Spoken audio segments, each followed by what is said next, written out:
Vamos a pedirle al Espíritu Santo que nos ayude en este momento para poder contemplar las últimas palabras de Jesús a los pies de la cruz. El Espíritu Santo, que es amor del Padre y del Hijo, nos dé esta fortaleza para poder meditar estas palabras del Señor que son actuales para nosotros. Vamos a pedirle la gracia al Espíritu Santo. En este momento de oración inicial, contemplando al Señor que está muriendo en la cruz, ha derramado su preciosísima sangre, su cuerpo por cada uno de nosotros, para que Él sea nuestra luz, para que el Espíritu Santo coloque palabras en nuestros labios, en nuestro corazón, para poder comprender lo que Él quiere. Una palabra de estas bastaría para sanar mi corazón.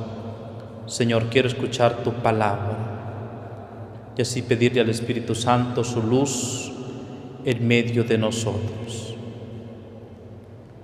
Padre, perdónalos porque no saben lo que hacen.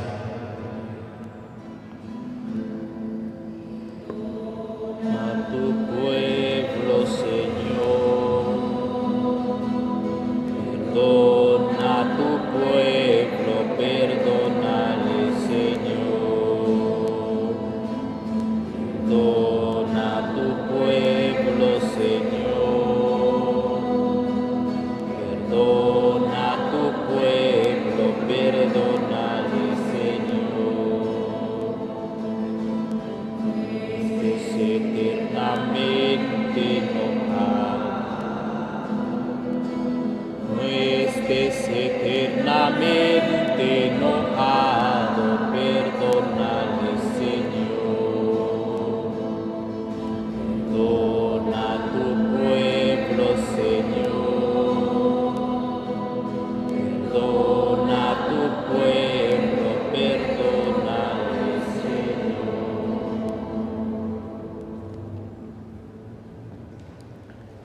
Le condujeron al lugar del Gólgota, que significa lugar de la calavera,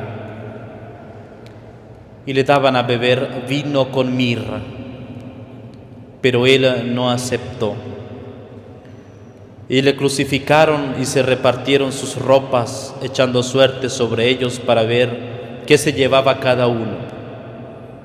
Era la hora tercia cuando lo crucificaron, y tenía escrita la inscripción con la causa de su condena: el Rey de los Judíos.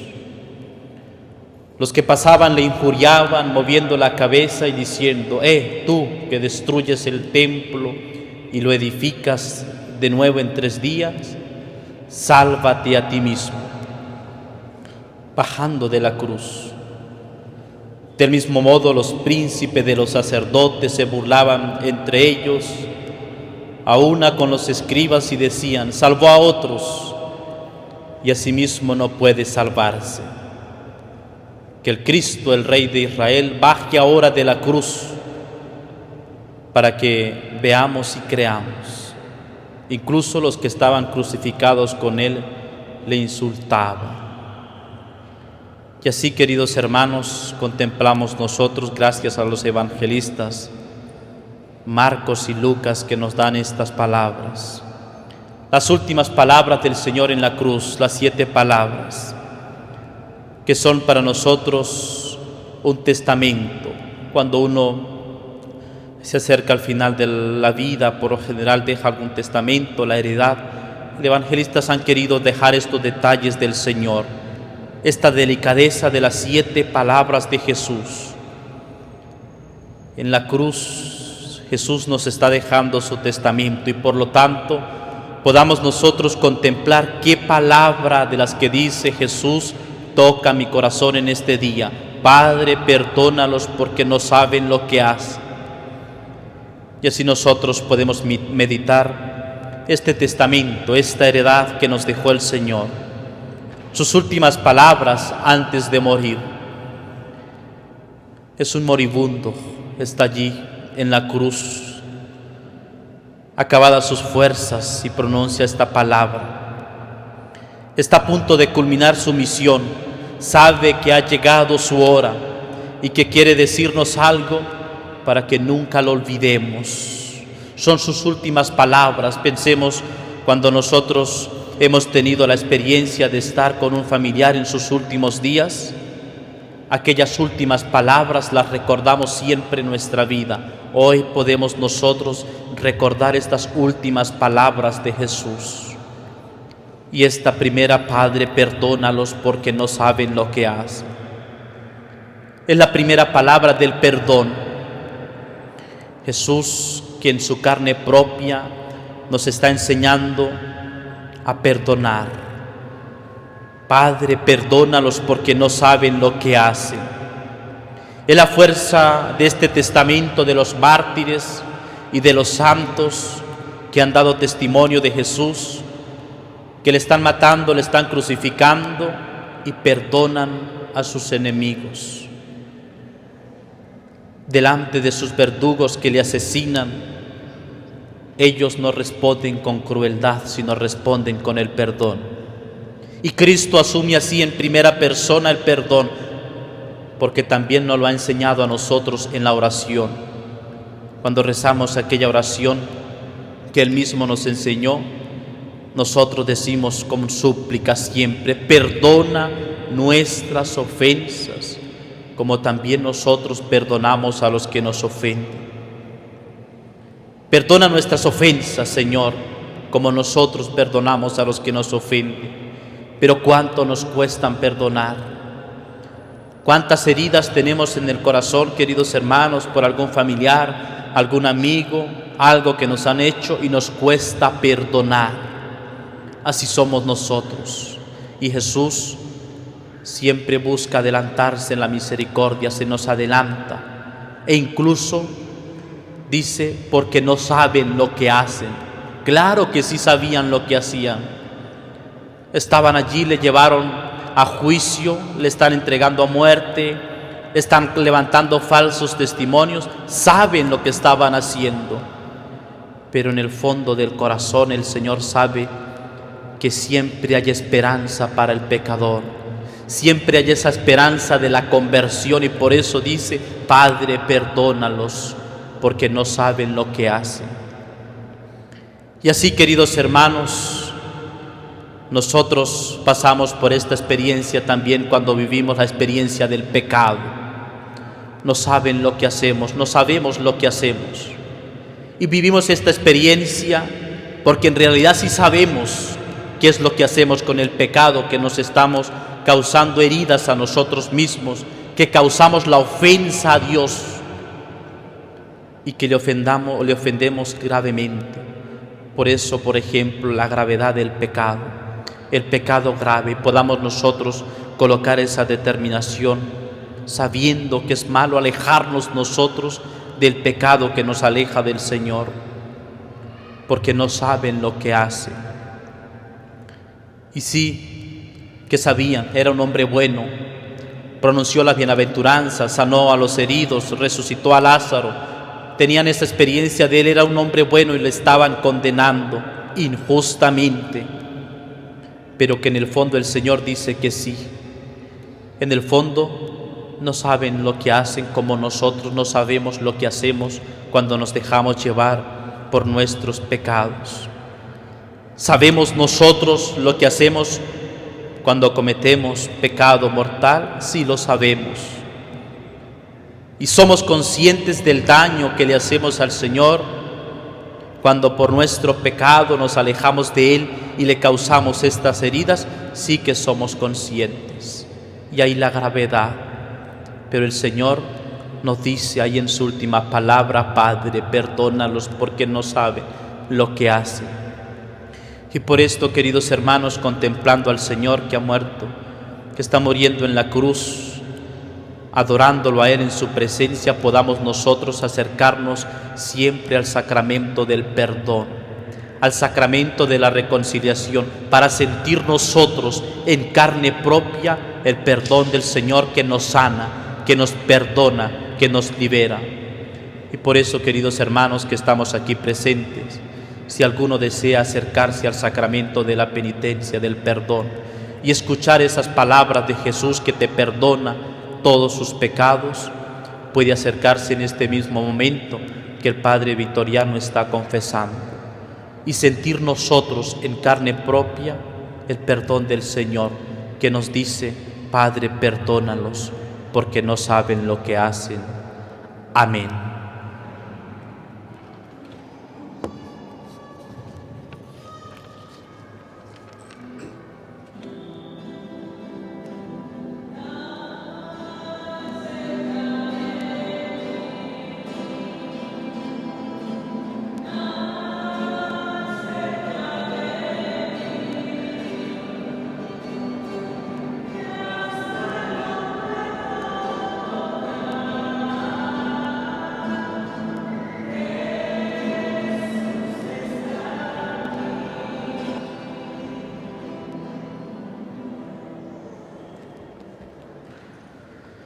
Hoy estarás conmigo en el paraíso. Uno de los malhechores crucificados le injuriaba diciendo: ¿no eres tú el Cristo? Sálvate a ti mismo y a nosotros. Pero el otro le reprendía: ni siquiera tú, que estás en el mismo suplicio, temes a Dios. Nosotros estamos aquí justamente porque recibimos lo merecidos por lo que hemos hecho, pero este no ha hecho ningún mal. Y decía Jesús: acuérdate de mí cuando llegues a tu reino. Y le respondió: en verdad te digo, hoy estarás conmigo en el paraíso. Dos ladrones, queridos hermanos, dos criminales, y vemos a un criminal defendiendo al Señor. Vemos a uno que está allí, un hombre de la oscuridad, defendiendo la luz. Y en ese mismo instante brillaba algo de bien. Había bondad en aquel corazón. Y las palabras de nuestro Señor fueron extraordinarias, fueron promesa, fueron esperanza. Te lo aseguro, le dice, te lo aseguro, en verdad te digo, en verdad te lo digo, hoy estarás conmigo en el paraíso. Le da esa certeza, esa seguridad: te lo aseguro, en verdad te digo. Y aquí vemos nosotros el primer santo canonizado por la Iglesia. Te lo aseguro, hoy mismo estarás conmigo en el paraíso. Esta enseñanza profunda de esta palabra del Señor nos quiere transmitir una idea muy profunda para cada uno de nosotros, queridos hermanos. Estarás conmigo en el paraíso. Es una promesa de vida eterna, y que usted y yo estamos llamados a la vida eterna. Y por eso nuestro Señor ha dado su vida en la cruz. Ha vencido la muerte con su resurrección para que nosotros tengamos la vida eterna. Hay esperanza porque estamos llamados a la vida eterna.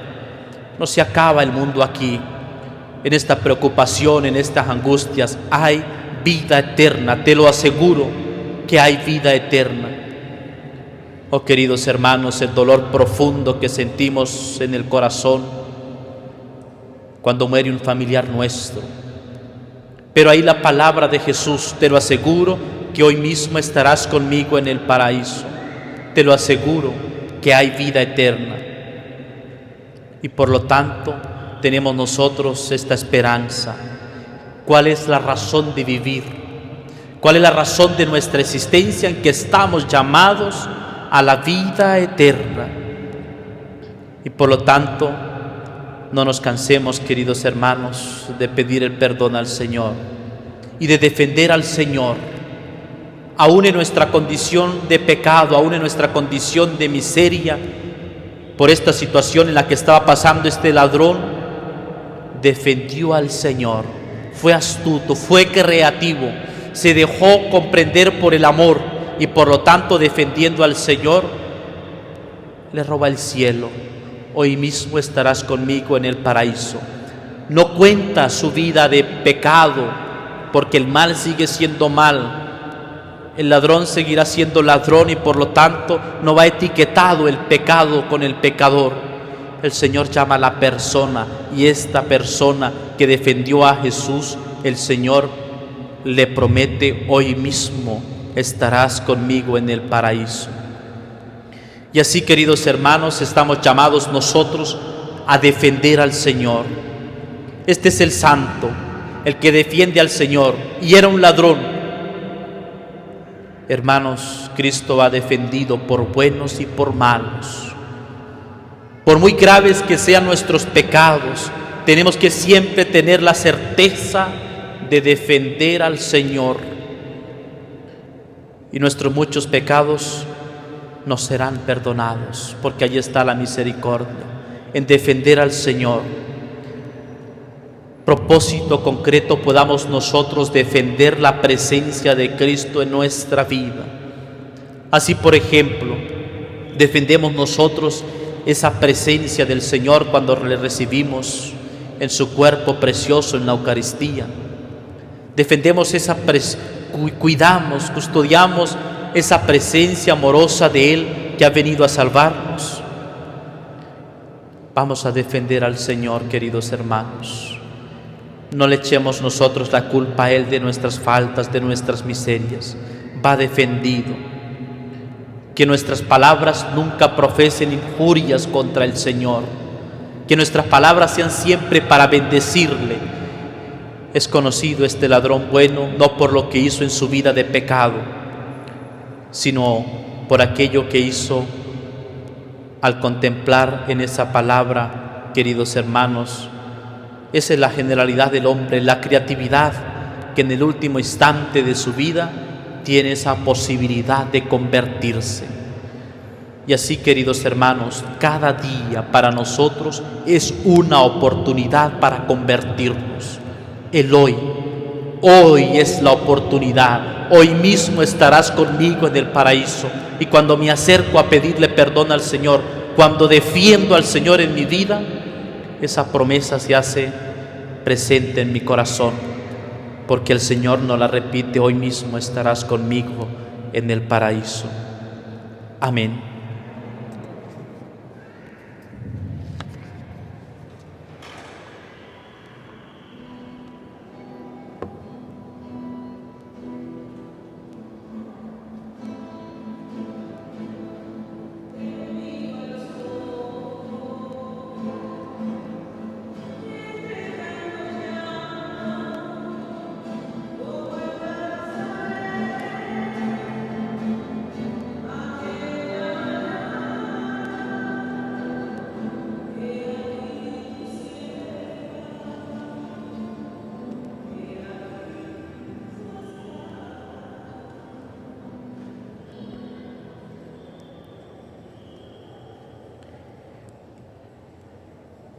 Madre, hay a tu hijo, hijo, he ahí a tu madre. Junto a la cruz de Jesús estaban su madre y la hermana de su madre, María, mujer de Cleofás, María Magdalena. Jesús, viendo a su madre y junto a ella el discípulo a quien amaba, dice a su madre: mujer, ahí tienes a tu hijo. Luego dice al discípulo: ahí tienes a tu madre. Y desde aquella hora el discípulo la acogió en su casa. Después de este diálogo con San Dimas, en la cual le promete el cielo, el paraíso, y mismo estarás conmigo en el paraíso, con esos ojos apagándose, continúa con su testamento el Señor. Y en esta palabra que recuerdan algunos discípulos, algunos que acompañaban a Jesús, como acabábamos de escuchar, María, mujer de Cleofás, María Magdalena, estaba allí también el discípulo a quien amaba mucho, un grupo pequeño de algunas mujeres, algunos discípulos, y Jesús fija su mirada en su madre y en San Juan. María es la madre. Podría haberla llamado mamá, Podría haberla llamado madre, pero la llama mujer. La llama mujer. Pero mujer, he ahí a tu hijo. Mujer, que escuchas estas palabras, que ustedes puedan ver a los hombres como hijos que tienen que cuidar con ese genio de maternidad que llevan cada una de ustedes, que tienen que ayudar, que tienen que custodiar. Y al joven Juan le dice: ahí tiene a tu madre. Y por lo tanto nos dice a los hombres que tratemos a las mujeres como a nuestras madres, respetándolas, no humillándolas. Establece así, queridos hermanos, este vínculo fuerte entre hombre y mujer. Un vínculo fuerte que no es un sentimiento, sino mucho más profundo, y encarga un cuidado recíproco. Ambos tienen que cuidarse mutuamente. María cuida de nosotros y nosotros cuidamos de ella. Y así, queridos hermanos, el dolor de una madre que ve sufrir a su hijo, el dolor de tantas madres que ven sufrir a sus hijos y llevan en su corazón el dolor del sufrimiento de su hijo. Pero el dolor de una madre que está viendo morir a su hijo es algo que siempre va a quedar en su corazón. Y María, nuestra madre, está allí viendo morir a su hijo, aquel a quien dio luz, aquel a quien recibió en sus brazos en el portal de Belén. Lo recibe ahora allí y le pide, no se olvida Jesús de ella, sino se la confía al discípulo y al discípulo amado. Y por lo tanto, queridos hermanos, si nosotros queremos ser discípulos amados de Jesús, tenemos que recibir a María en nuestra casa, tenemos que recibir a nuestra madre en nuestra casa. ¿Y cómo cuidamos de ella? Ella y a tu madre. Cuidamos nosotros de nuestra Madre María Santísima, que nos la ha regalado el Señor como madre. ¿Cómo la cuidamos? ¿Cuidamos nuestra relación con ella? Por ejemplo, ¿cómo cuidamos nosotros de ella? No permitiendo que la insulten. Cuando escuchamos nosotros a muchos que se llaman decir cristianos, pero insultan a la madre, no permitiendo que la agreden. Cuidamos nosotros, queridos hermanos, nuestra relación de hijos con nuestra Madre Celestial. Por ejemplo, cuidamos esa relación personal en el recitar el Santo Rosario.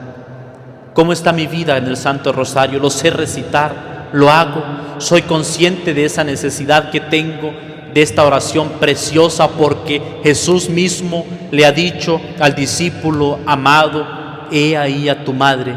Y desde aquel momento el discípulo la acogió en su casa. Cuidamos nosotros que en nuestra casa, en nuestras familias, se recite con devoción el Santo Rosario.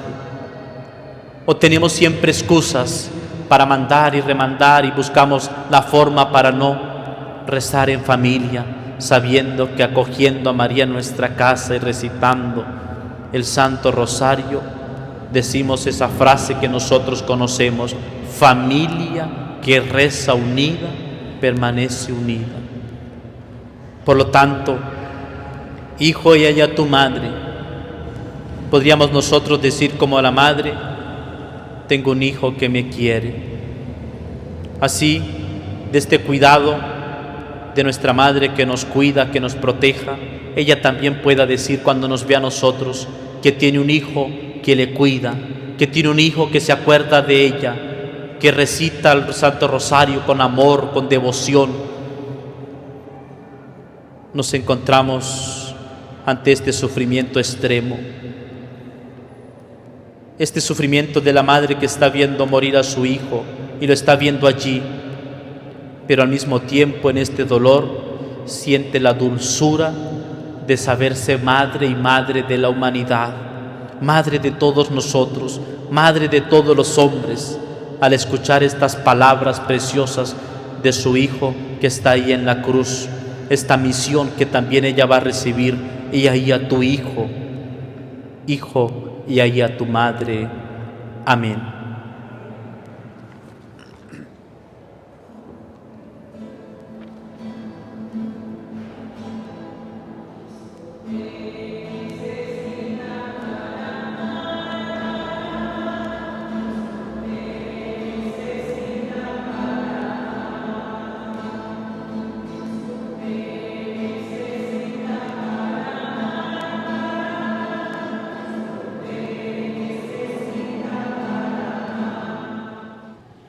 Dios mío, ¿por qué me has abandonado?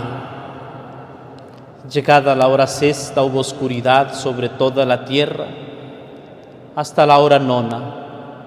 A la hora nona gritó Jesús con fuerte voz: Eloí, Eloí, lema sabactani, que quiere decir: Dios mío, ¿por qué me has abandonado? Al oír esto, algunos de los presentes decían: mira, llama a Elías.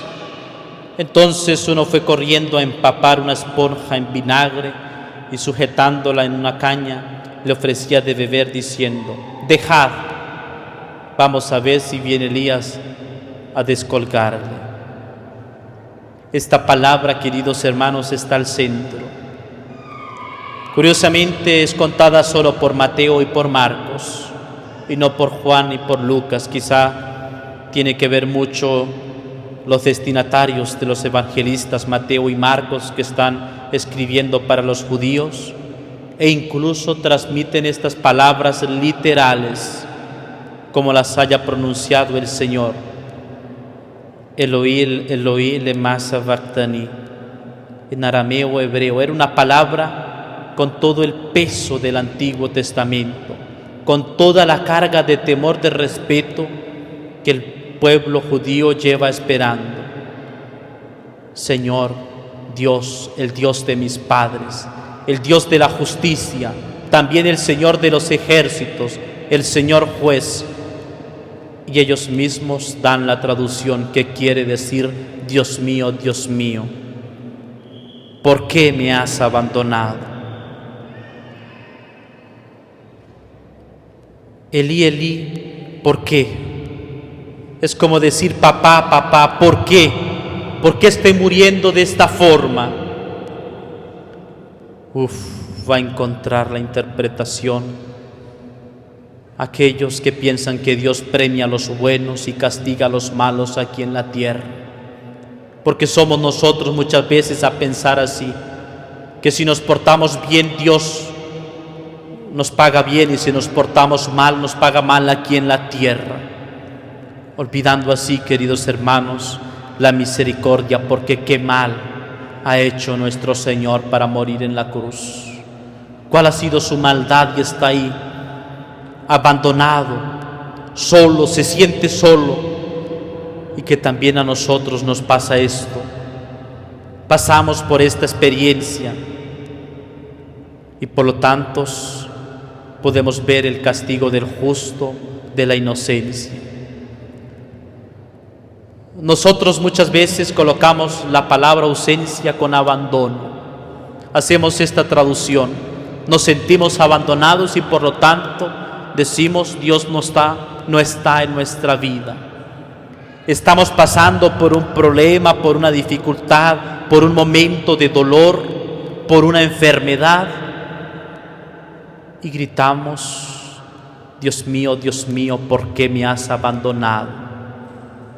Y es la oración, es el recitar el Salmo, aquel Salmo 22, Dios mío, ¿por qué me has abandonado? Es Dios mismo que siente ese abandono, pero no se siente solo, porque Dios nunca nos deja solos, siempre nos acompaña, aún en ese momento de dolor. Y así, a veces sentiremos nosotros incluso que estamos perdiendo la fe. He perdido el trabajo, estoy buscando trabajo y no encuentro, y le suplico al Señor que me dé la gracia de encontrar trabajo, pero pareciera que mis oraciones no son escuchadas. Me siento abandonado. Tengo esta enfermedad que constantemente le estoy pidiendo al Señor la sanación, pero no. A unos escucha y a otros no. ¿Por qué sentimos nosotros esta soledad en el corazón? Y así es el grito: Dios mío, ¿por qué me has abandonado? Pero podamos nosotros aprender, queridos hermanos, que cada crisis, cada dificultad, cada encuentro que nosotros pasamos por esta experiencia de sentir la ausencia de Dios en nuestra vida, que en realidad nunca nos abandona, que siempre está con nosotros, es una experiencia de fe para crecer más en la confianza con Él. Porque el Señor sabe tratarnos como hijos. Es, por ejemplo, un padre que, enseñando a su hijo a manejar bicicleta, le suelta para que vaya hacia adelante, le deja solo, pero está ahí atento para que no se vaya a caer, y sabe que si se cae está ahí pronto para levantarlo, pero le deja acá andar solo para que aprenda. Así nuestro Padre muchas veces, aunque nosotros sintamos que está lejos, no está ahí pendiente. Él está cuidándonos, protegiéndonos, para nosotros poder seguir creciendo en esta experiencia de aprender en nuestra vida y de purificar nuestro amor para con Él como verdaderos hijos.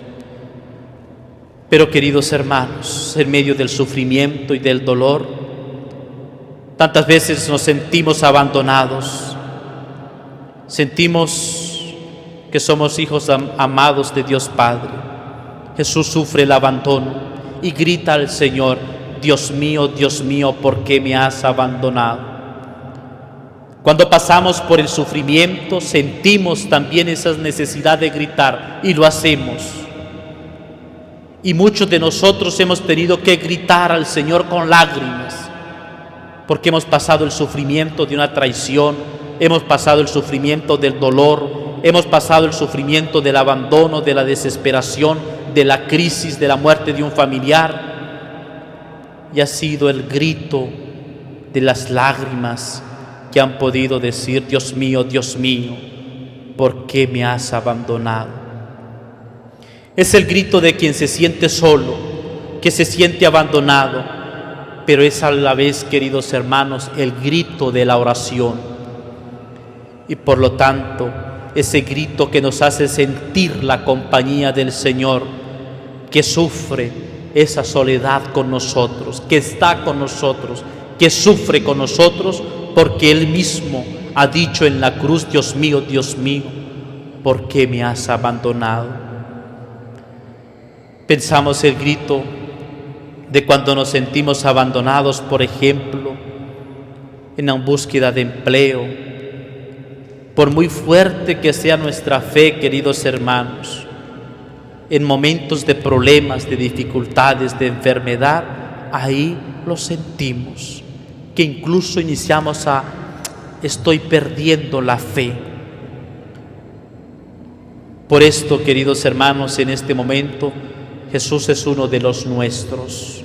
Jesús sufre con nosotros, y podamos nosotros, como Jesús, decir lo que sigue: que esta no es la última palabra, que el Señor coloca en nosotros esas crisis, esa situación difícil, las permite en nuestra vida, pero nos dice cuál es el camino para recorrer.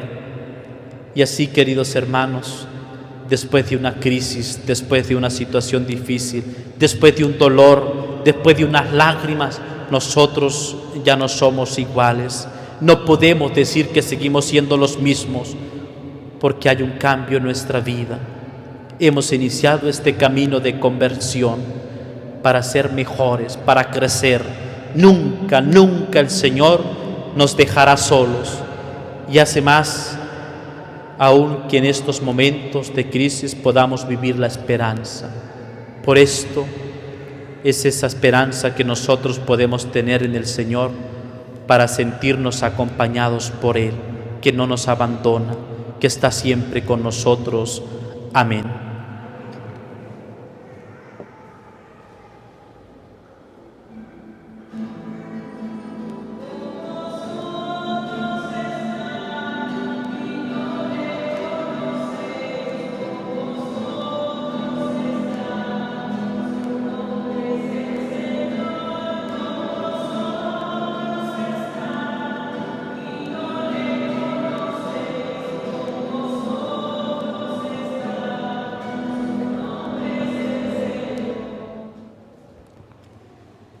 tengo sed. Después de esto, sabiendo Jesús que ya todo estaba cumplido para que se cumpliera la Escritura, dice, tengo sed. Había allí una vasija llena de vinagre. Sujetaron a una rama de hisopo una esponja empapada en vinagre y se la acercaron a la boca. El perder la sangre implica que ya es un hombre deshidratado. Está muriendo en la cruz, desciende la sangre por sus llagas de sus pies, por las heridas de sus manos, de su costado, por la corona de espinas. Lo vemos maltratado y así, queridos hermanos, siente la humildad del Señor con esta palabra que corresponde a esa necesidad física porque está muriendo Jesús. Viene mostrado una vez más esa humanidad preciosísima del Señor. Tengo sed. La humildad del Señor que necesita de nosotros. Tengo sed. ¿Hay alguien ahí quien le pueda dar un poquito de agua, empapar sus labios? Porque está sediento. Un familiar nuestro, queridos hermanos, cuando está muriendo y dice, tengo sed, corremos rápido a buscar agua, para colocar agua en sus labios. Tengo sed. Pero ese tener sed del Señor corresponde también a esta falta de correspondencia de parte nuestra, que nos cuesta mucho corresponderle al Señor, a lo que Él nos pide. Es esa sed por la falta de corresponder con amor al amor que Dios nos tiene. Es muy comprensible que con estas palabras Jesús nos está aludiendo a esa sed física, ese gran tormento que forma parte de esa pena de la crucifixión. Pero al manifestar su sed, Jesús dio prueba de su humildad expresando esa necesidad física elemental. El Señor que nos dice, tengo sed. Tiene sed de nuestra fe, tiene sed de nuestro corazón. Podamos nosotros darle de beber. Tiene sed de que le podamos corresponder con amor. Tengo sed. Jesús tiene sed. Jesús nos necesita. Tiene sed el Señor en el que sufre, en el que necesita de nuestra mano amiga, en los ancianos, en los desamparados, en los más necesitados. Y cómo podamos nosotros salir corriendo a ayudarles. Pero también aquí el Señor expresa no solo esta sed física que podemos estar pasando nosotros. Jesús mismo es quien tiene sed. Y así podamos nosotros contemplar que Jesús en el sagrario, en su presencia real, en su cuerpo y su sangre, tiene sed de nosotros. Tiene sed en su sagrario precioso, ahí también donde necesita de nuestra caridad, de donde necesita de nuestro amor, para que le acompañemos. Ven a apacentar la sed del Señor, pasar y darle una visita, pasar y saludarle. Cuando nosotros pasamos por frente de una iglesia, tenemos esa hermosa costumbre de saludarle al Señor. ¿Y cómo le saludamos? Haciéndonos la señal de la cruz. Apacentar la sed del Señor, que tiene esas ganas de que nosotros le visitemos. ¿Cuánto tiempo pasa el Señor? Esa sed concreta de que nosotros podamos corresponderle al sacramento del amor. El Señor que se dona en el sacramento de la Eucaristía, que se entrega completamente. Y yo me dejo llevar por la pereza, por ejemplo, los domingos para no ir a misa, porque tengo otras cosas, entre comillas, más importantes, y no acudo al Señor a saciar la sed de amor, porque se está entregando mi cuerpo y mi sangre, que será entregado por ustedes. Por lo tanto, podamos nosotros, queridos hermanos, contemplando al Señor, de tener ese propósito concreto de ir a misa, a la Eucaristía, para corresponder la sed y amor del Señor. Una oración en el día, Señor, que tiene sed. Nos dice, tiene sed en la Eucaristía, ven aquí. Aunque no tenga palabras, aunque lleguemos cansados y nos sentemos a contemplar al Señor en el sagrario y no tenga palabras para decirle, mi corazón salta de gozo cuando entras en la iglesia. El Señor, cuando nos ve entrar en la iglesia, ya inicia a sentir que le estás dando de beber, porque estás llegando a saciar la sed del Señor. Cuando vienes a saludarme, Señor, podamos nosotros saludarte, tener un corazón total enamorado de tu presencia. Cuando nosotros podamos tener el corazón siempre elevado para amarle y bendecirle en todo momento. No me abandones, es lo que nos pide Jesús. No me abandones en los que sufren. No me abandones tampoco en mi presencia en la Eucaristía. No le dejemos solos. Podamos acudir nosotros a Él para saciar la sed de nuestro Señor. Amén.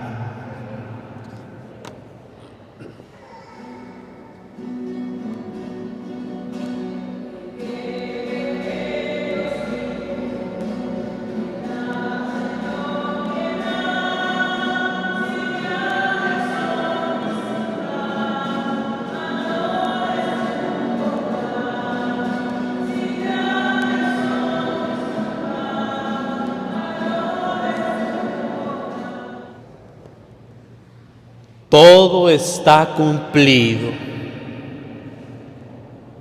Estando allí aquella vasija llena de vinagre, sujetaron una rama de hisopo con una esponja empapada en vinagre y se la acercaron a la boca. Cuando tomó Jesús el vinagre, dijo, todo está cumplido. E inclinando la cabeza, entregó el Espíritu. Un testamento, queridos hermanos, es incompleto si no tiene la firma, si no tiene el sello, si no tiene la última palabra, si no tiene ese punto final. Y aquí está la palabra, es así como la firma del Señor y exclama, todo está cumplido. Pero ¿qué es lo que está cumplido? Es la salvación. Esto es lo que está cumplido, ya todo está hecho.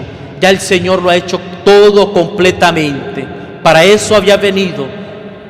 Para eso su amor que había sido entregado por nosotros en la cruz ahora estaba llegando. Le llevó a la tortura inmensa, le llevó a la muerte. Pero ya en ese momento está terminando este sufrimiento. Se está consumando el plan de la salvación. Y por lo tanto el Señor, al decir todo está cumplido, tenemos nosotros la puerta abierta para el cielo por la salvación que en Él hemos ganado. Ya no hay resistencia, ya el dolor de sus llagas, ya el dolor de sus pies al haber sido pasado por los clavos, ya el dolor de sus manos, ya el dolor de la herida de su costado, de la que brotó agua y sangre. Ya ahí, queridos hermanos, Jesús dice, todo está cumplido. Ahí, hermanos, el dolor que se transforma en redención. El Señor que no se cansa de perdonar. Allí, queridos hermanos, el Señor que nos ha concedido la salvación cumplió su tarea. Y ahora nosotros queremos cumplirle al Señor al intentar amándole lo más posible, como Él me amó a mí hasta la cruz, por el amor a Él, por agradecimiento a Él. Podemos también nosotros decir, todo está cumplido, porque podemos corresponderle al Señor con ese amor de corazón, con esa correspondencia total al Señor que nos ha ganado la salvación. Y así, queridos hermanos, tenemos el cielo abierto en Cristo, la salvación, todo está cumplido. Y podamos nosotros al mismo tiempo decirle al Señor que queremos cumplir sus mandamientos por amor. Queremos cumplir cada uno de sus preceptos por amor, no como obligaciones externas, extrínsecas, sino que nos mueven el corazón porque Cristo lo ha cumplido en nosotros para que nosotros podamos tener vida eterna. Todo está cumplido. Y así podamos agradecerle al Señor que ha dado su vida por amor por cada uno de nosotros. Amén.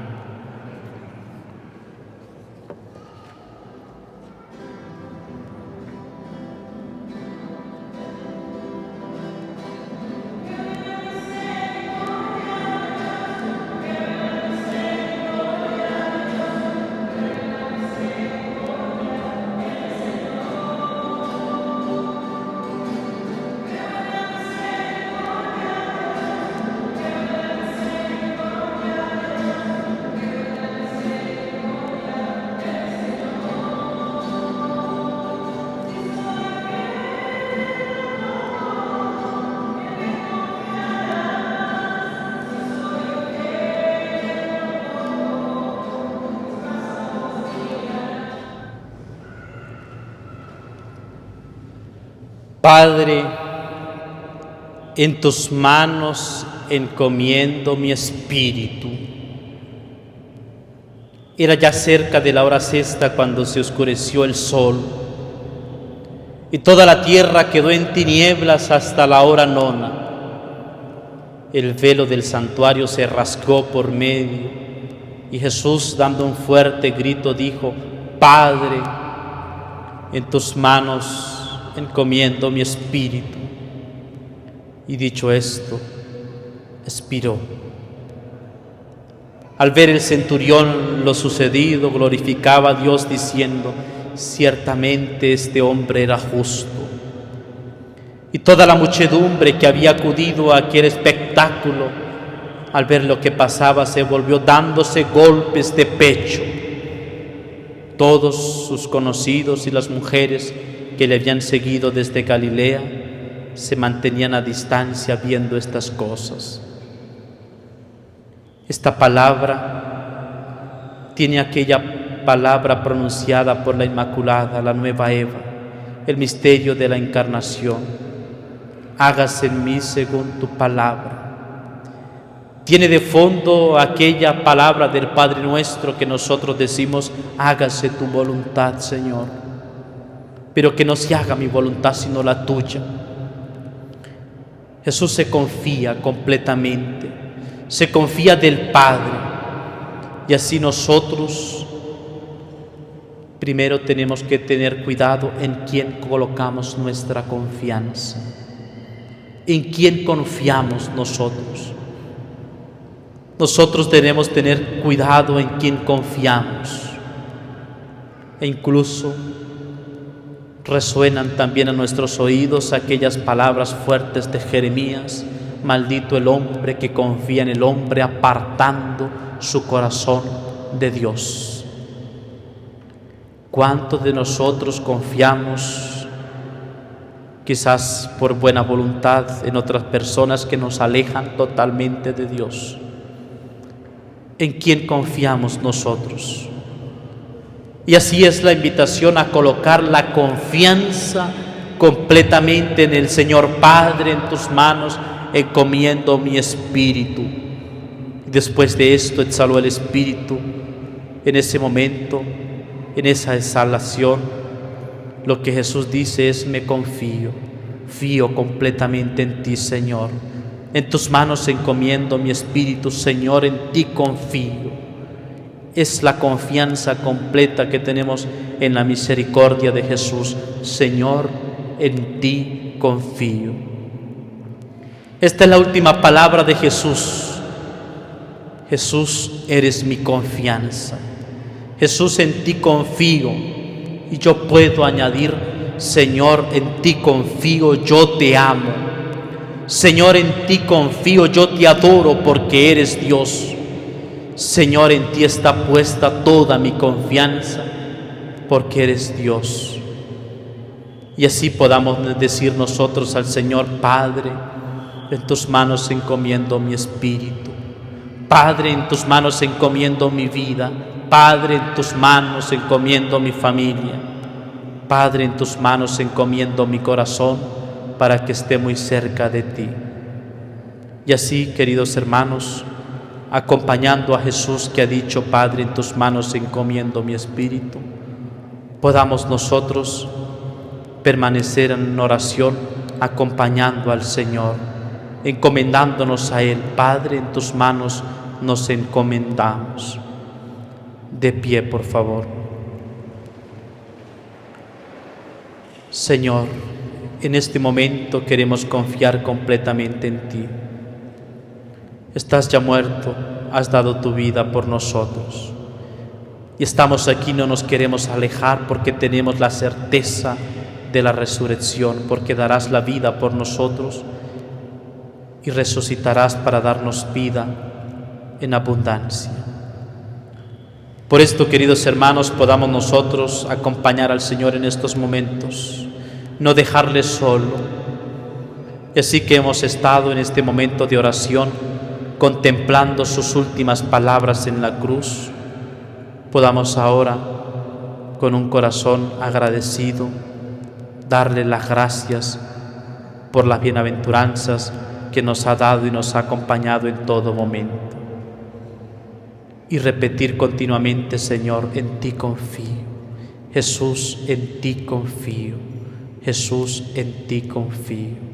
Padre nuestro, que estás en el cielo, santificado sea tu nombre. Venga a nosotros tu reino. Hágase tu voluntad en la tierra como en el cielo. Danos hoy nuestro pan de cada día. Perdona nuestras ofensas, como también nosotros perdonamos a los que nos ofenden. No nos dejes caer en la tentación y líbranos del mal. Mañana, queridos hermanos, tendremos la Eucaristía a las 7 de la noche, la fiesta de la resurrección del Señor. Y es el culmen, es ahí. Por lo tanto, toda esta semana de preparación, todo este sacrificio de estar aquí acompañando al Señor, encontrará su motivo de alegría mañana al verle resucitados. Esta es la fiesta importante, la resurrección del Señor. Y así nosotros podamos permanecer en oración para mañana cantar de nuestro corazón los cantos de alabanza, porque el Señor habrá resucitado para seguir junto a nosotros, compartiendo con nosotros. Así que les invitamos para participar mañana a las 7 de la vigilia pascual. Ahora seguimos en la oración, contemplando al Señor en la cruz y también en el sepulcro que será desvelado en este momento, para que nosotros podamos permanecer en oración, acompañando con los cantos, acompañándole en el silencio y en esa oración contemplativa, donde le vemos que ha dado su vida por nosotros, donde le vemos que se ha entregado por cada uno de nosotros y ha muerto allí en la cruz para que nosotros tengamos vida. Podamos nosotros orar junto a Jesús. Quizás tengamos que recitar los 33 credos o la oración, la que nosotros estamos acostumbrados a recitar, pero que lo hagamos de corazón para acompañar a Jesús, que está ahí recibiendo nuestra oración y que nos está acompañando. Amén.